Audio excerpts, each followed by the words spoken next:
Christ Church of the Valley.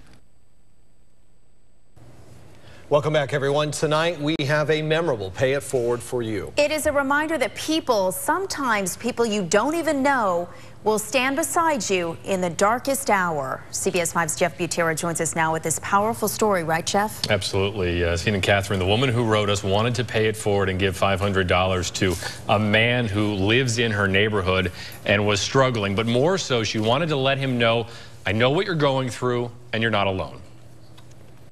Cindy Powell was living the life she wanted with the man she wanted. Hard worker, great dad, just a wonderful man. We got married young, and it's just been a great life. That life was shattered one day last fall. September 24th of 2008. Her husband Daniel was driving his cement truck one morning. Tractor trailer came behind him and just didn't stop and knocked my husband off the road. Daniel was dead. At 33 years old, you're not expected to bury your spouse.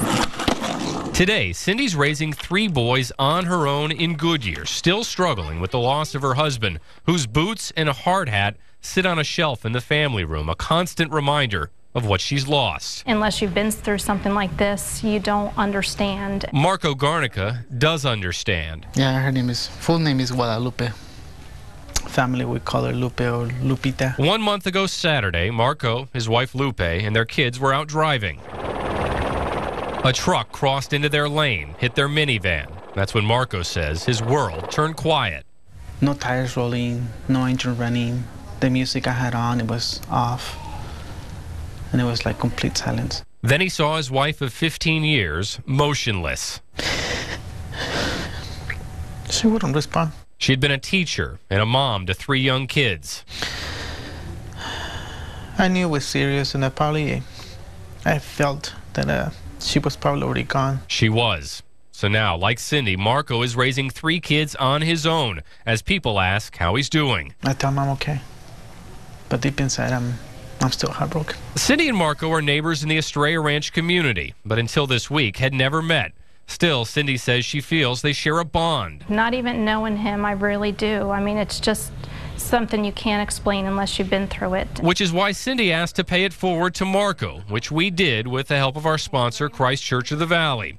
She then went to Marco's house and told him that the same community that pulled her up off the ground during her darkest time would be there to do the same for his family. And just have the comfort to know their neighbors and friends, ones they don't even know, are here for them. She gave him the $500 to cover hospital bills for his middle daughter, who was hurt in the wreck, and then told him, I understand. May I give you a hug?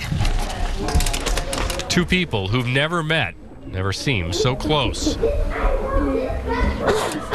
It's a bond born by tragedy that both hope to somehow overcome together. Thank you. You're welcome. Marco and all 3 of his kids were hurt in the wreck. His daughter's still in the hospital, but all of them will recover.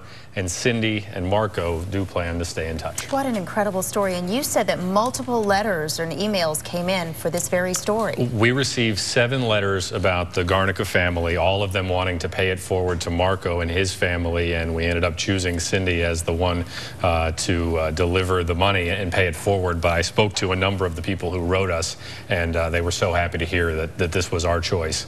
The Garnica family were definitely a deserving group. Good choice. Says so much. All right, Jeff. Well, if you have someone you'd like to nominate, just go to our website, kphshow.com. And just click on the Pay It Forward icon. Remember, now you can't nominate a family member, and our cameras will come along.